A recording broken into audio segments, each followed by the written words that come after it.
Support for NPR and the following message come from Wells Fargo, helping to protect an estimated 66,000 jobs at small businesses nationwide through its Open for Business Fund. More at wellsfargo.com/together.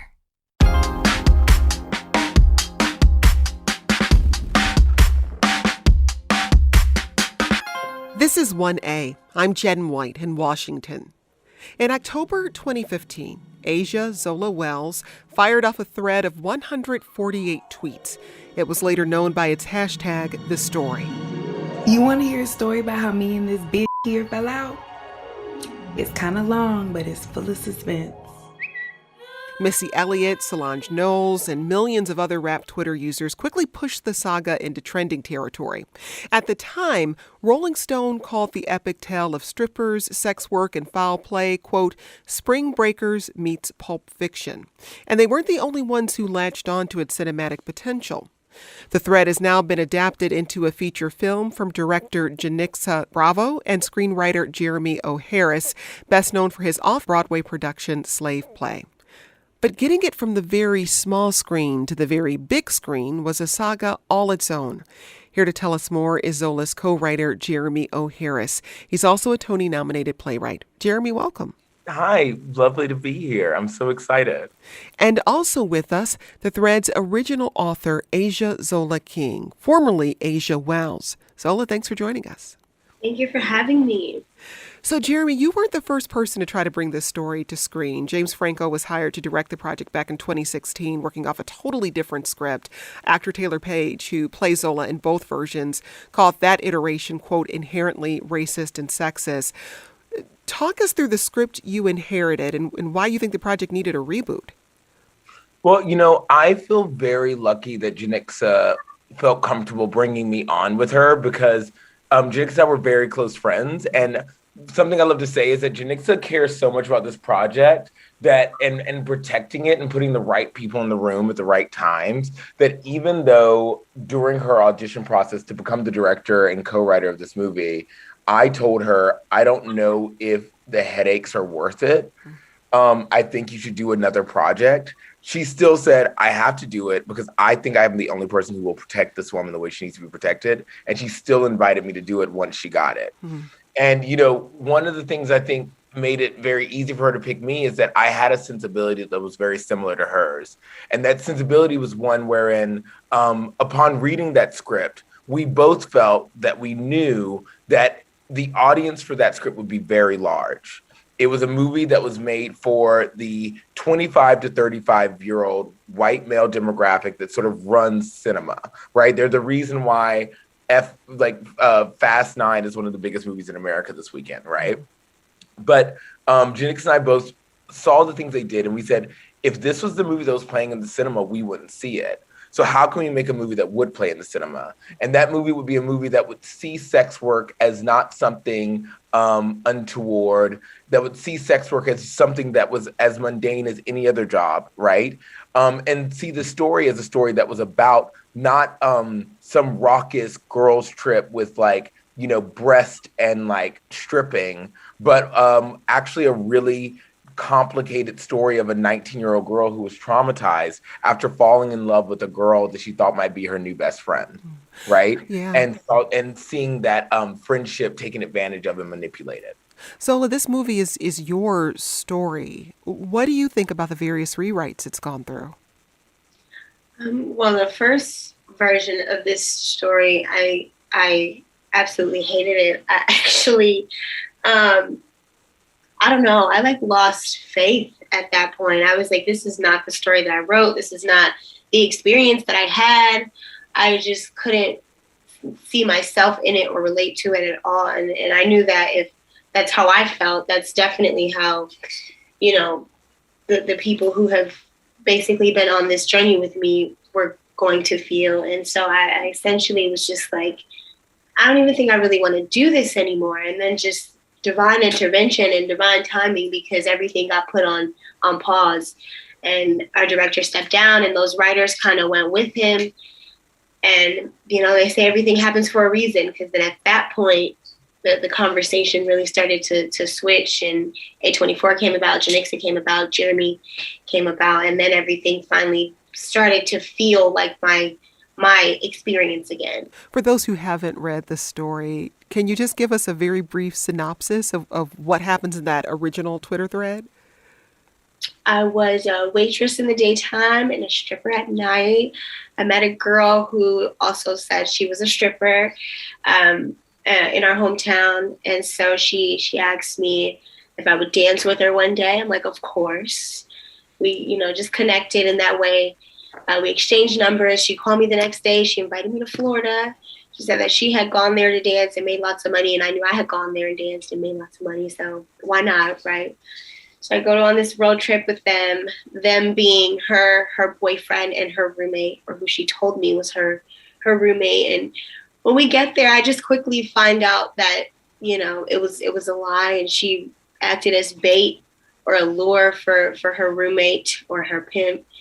And, he just wanted to make money. They never really intended for us to dance the whole weekend. It was more of a sex trafficking situation. And, I wrote about how I kind of maneuvered my way through that and how I got home, by being the smartest person in the room, essentially. Jeremy, talk about the process and the challenge of taking what started as a Twitter thread and turning that into a feature-length movie. Well, again, I talk a lot about this mainly because I am both a Barb and a little monster. And so you'll hear me sort of quote both Lady Gaga and Nicki Minaj, in the middle of my conversations, like I'm quoting the Bard or something. And, one of the things that I think about a lot in this process is that quote that Lady Gaga said a lot on the tour of A Star Is Born, which was that there could have been 100 people in the room, but there would have been, there could have only been one other person in this room of 100 people that saw the movie the way I saw it. And I just so happened to be in a room that day with Janixa, and we both saw it the same way.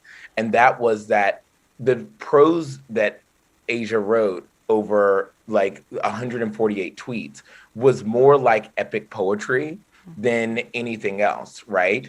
And if you look at it like that and you take a shared knowledge of the theater, because Janixa's a theater artist and I'm a theater artist first, you can go back to the Greeks. You can go back to the beginnings of Western culture and say, put an annotation by each of these tweets, and it looks like Homer, right? And if you do that, then it's very easy to see how you adapt it, because we've had thousands of those adaptations, since the beginning of Western literary tradition. And so that was the methodology that we went to figuring out the story vis-a-vis its structure, right? And Asia is one of the best structuralists I've seen.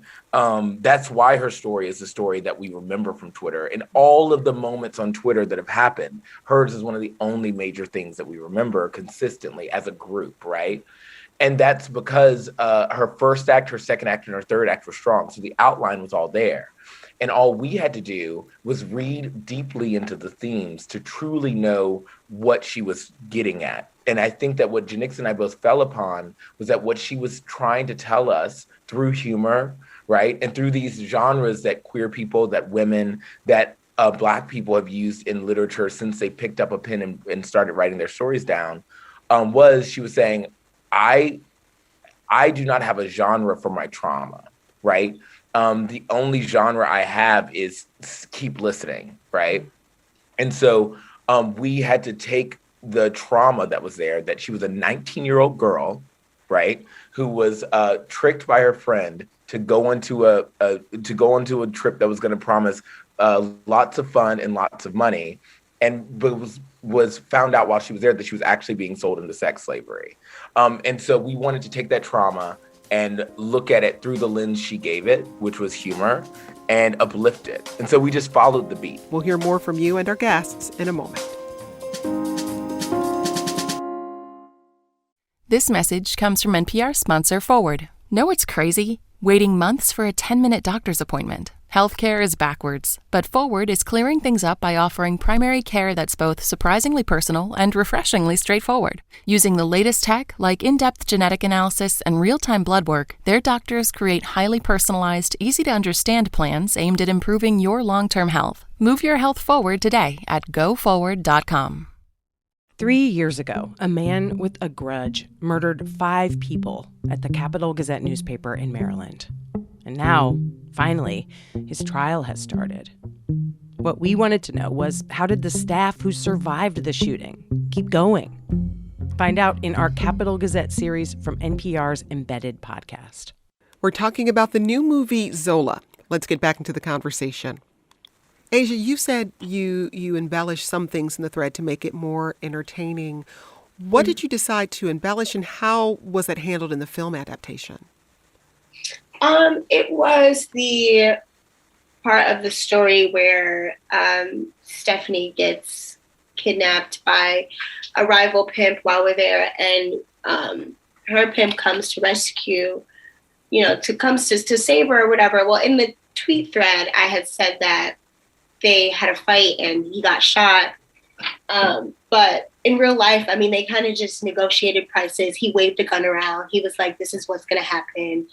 They talked about price for a very long time, which is really awkward to watch two men negotiate a price over an actual human person. But that happened, and then the guns were put away. I guess they spoke the same pimp language I really can't quite articulate, but that's what really happened. And the story with the audience and the emotions of me tweeting, I said that he shot him. That was maybe one of the only things that I really embellished. And that's because we're approaching the end of the story here. So I'm like, let's keep the momentum going in that moment. And same thing in the movie, he shot Adam. He doesn't die in the film, but he gets, shot. And in real life, no guns went off. So that is one thing that I embellished. And that was it. Everything else happened as it is. I'm Jen White. You're listening to 1A. We're talking about the new movie Zola with co-writer Jeremy O. Harris and Asia Zola King, who wrote the original Twitter thread and lived the life that the movie is based on. I want to hear a bit from the film. Zola is the lead character, but her co-lead is Stephanie, played by Riley Keough. Let's hear some of her performance. And to be clear, in this clip, the two characters are actually DMing each other. Hey, last month I went dancing at this cute spot in Florida where my roommate's girl made like 5 G's a night. My roommate just told me that he going out there tomorrow, and he asked me if I had any friends that want to make some money, and you the first bitch I thought of. Damn, bitch. We just met yesterday and you already trying to take whole trips together? When we leaving? Be ready by 2. Who's all going? Be ready by 2. Now, at the premiere, Taylor Page described Keough's character as being, quote, in blackface the whole movie. Now, she isn't literally in blackface, but many of her mannerisms are clearly appropriating a very, I guess I call it sort of an MTV version of Black culture. Jeremy, talk about what it was like to write that character. This is something that was very intuitive for both me and Janixa, because I think it would be intuitive for a lot of Black people, because it's something we've had to witness so much in our culture, one of the things we knew was that when an audience stepped into this film, they were going to have the same prejudices inherently that many people who read the tweets did when Asia tweeted it. And that main prejudice is that no one wants to believe women to begin with, and people definitely don't want to believe a Black woman over a white woman. So one of the things that you saw when she tweeted the story at the very first time was that there were all these articles that came out that existed purely to attempt to undermine the veracity of the narrative she had told us. And yet what they realized was that there was no major departures, as she just said. There weren't any major embellishments, just minor ones, the same ones that anyone would tell at a dinner party to make the story a little more fun. And we knew that in in introducing the characters on screen, people would want to like distrust the Zola character and put all of their belief inside of Stephanie unless we articulate it from the first moment that she was a demon, right? And the quickest way to do that was to give her some mark of demonic possession. And for us, that demonic possession for a white woman is a wild appropriation of Black culture. When we see an Iggy Azalea from Australia coming to America and being like, yo, what's up? It's Iggy Azalea. You're like, ooh, that feels weird. That's not how Australians talk. That's a big no-no. And when you see a white woman from Detroit, you're like, I've seen you before, and you don't talk like that unless there's something a bit off. So we gave her that offness, right? In order to telegraph to the audience that there was room to distrust her, because you should distrust her. Now, Asia, your character, Zola, is played by Taylor Page. How closely did you work with her in shaping the way she appears on screen? Because so much of her performance is nonverbal. It's in body language. It's in facial expressions. We got really close. When she first decided she was going to go ahead and take the role, she called me and she asked for my blessing, and we talked about it. And she really just, I guess she was able to embody me in that way because she really got to know me. Like, I call her my sister now. Like, we would talk on the phone about everything. I mean, our friendship and our relationship got really personal.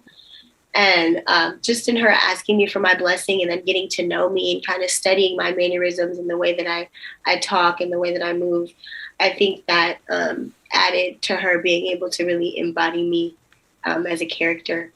And that was really it. I mean, there was no like study session. It was just authentic. She just got to know me and got to feel me and see me. And through that, she was able to make it her own. We're talking about the new movie Zola. We'll be back with more in just a moment.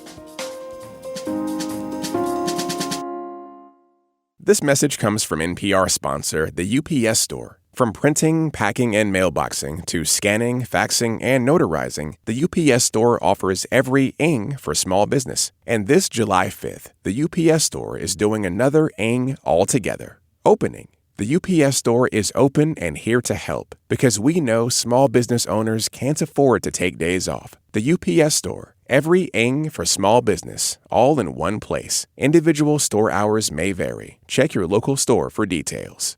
This message comes from NPR sponsor Home Instead, who believes that a life well lived should continue at home. That's why they provide older adults with customized in-home services from personal care to memory care. Learn more at homeinstead.com/NPR.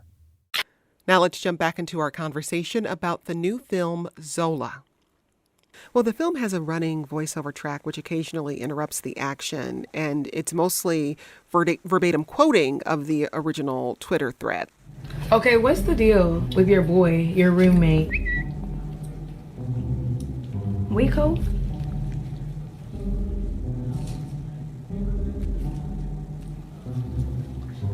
Well, he used to take care of me. Take care of me in stripper language means he is her pimp. I am not here for that.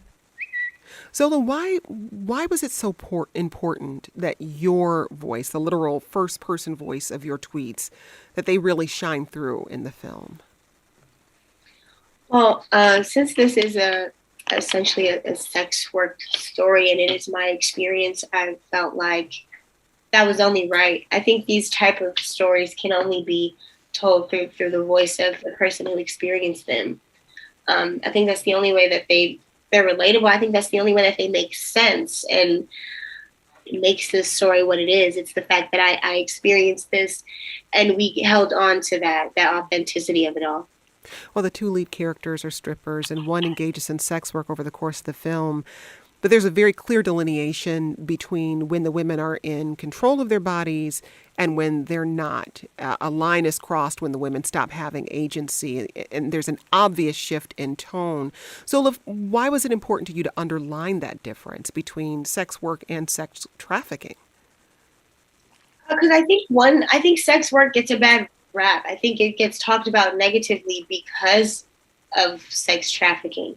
I think sometimes people who maybe aren't in this realm or who can't really fathom what a confident, sexual person is thinking, I think that they get confused and they compare and contrast the two, when the main difference and the only difference on these two things is that consent is removed. And sex work, we do these things because we want to, and we're confident in our sexuality. We want to make money, and it's a job, and everyone's on the same accord.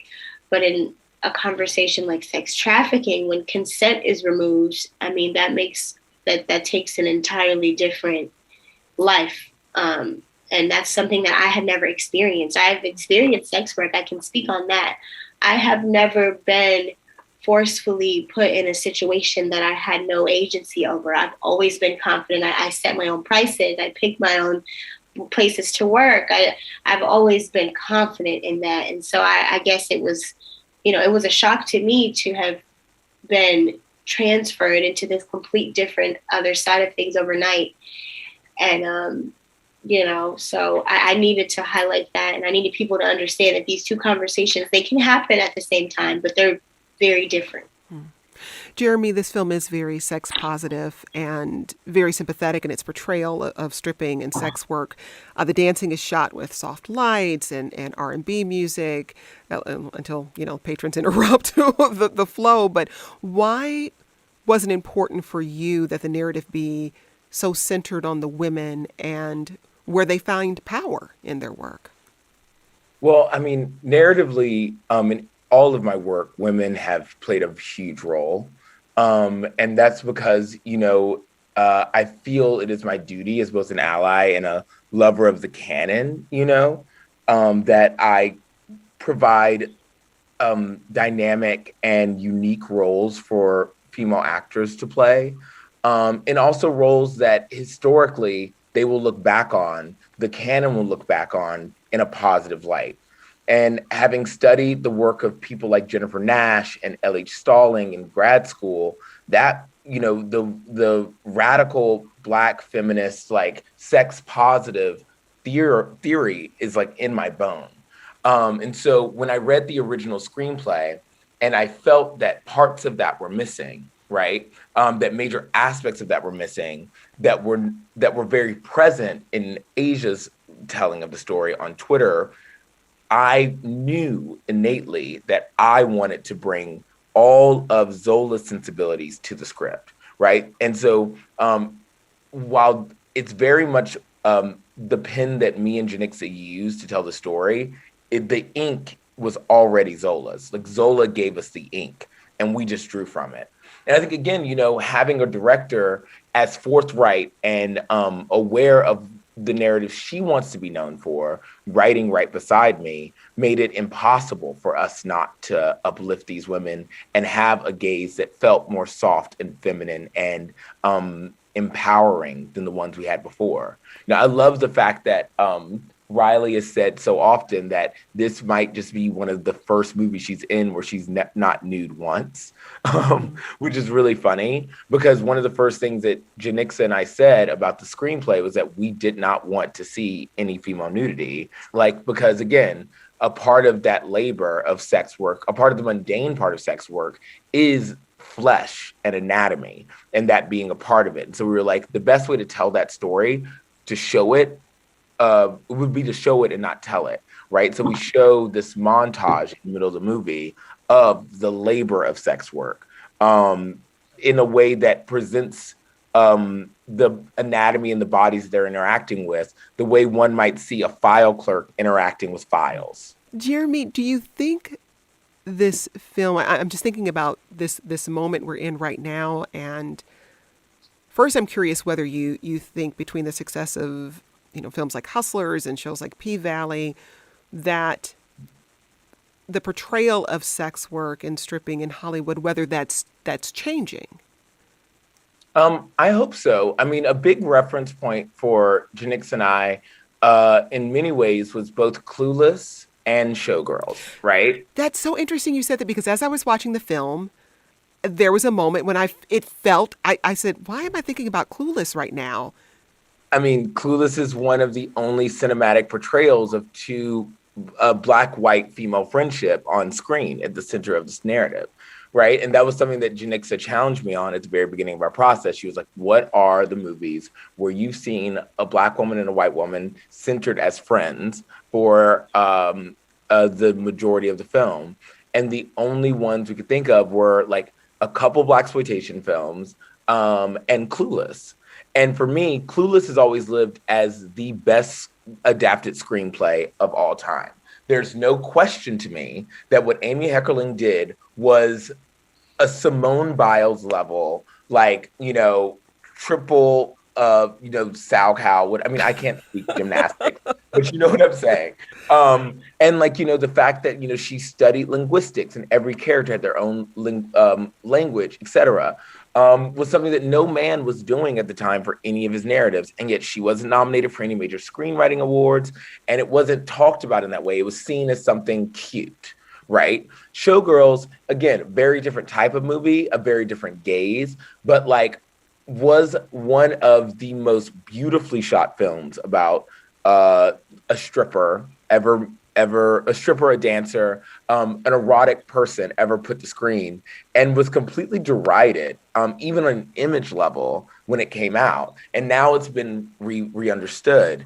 And I think that the big thing for us is that I'm just excited that now these films are not being on the side of culture or seen as anomalies in the culture, but are being taken in as actual cultural spaces of upliftment and excitement for critical inquiry. You watch P-Valley and the work that Katori has done with language in that show around the Southern dialects is undeniable, right? And so I think that it's a really exciting time to be writing a film like this. And I hope that if this film does get met with success commercially, which is generally where these ideas and these projects have met success, it will also be met with that same sort of exuberance critically.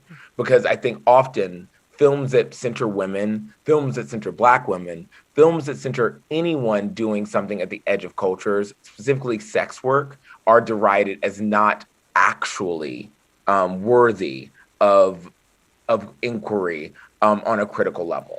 Zola, just as we wrap up here, what's next for you? You had the Thodacy, and then you had the odyssey of getting this film made over the past several years. What's ahead? This has been attached for me for the last 6 years. So all of my focus, I've had Zola movie tunnel vision. So, I'm still writing. I write music. I have music out there. I'm still a sex worker. I'm very much a content creator. I'm on OnlyFans. I'm still vocal. I'm still telling my stories from my perspective and just, being myself. So whatever opportunities, show themselves, I'm willing to do it. I got a little bit more experience now. So she's ready. And we're on Zoom right now, so you all missed the hair toss that went along with that. She's ready, but it was a whole mood. That's Asia Zola King, the author of the Twitter thread the film Zola is based on. Also with us, Jeremy O. Harris, the co-writer of the film. It's out in theaters now. Jeremy, Zola, thank you for speaking with us. Thank you for having us. Today's producers were Avery Kleinman and Paige Osborne, with help from Catherine Fink. Our podcast is produced by Barb Anguiano. This program comes to you from WAMU, part of American University in Washington, distributed by NPR. I'm Jen White. Thanks for listening. Let's talk more soon. This is 1A.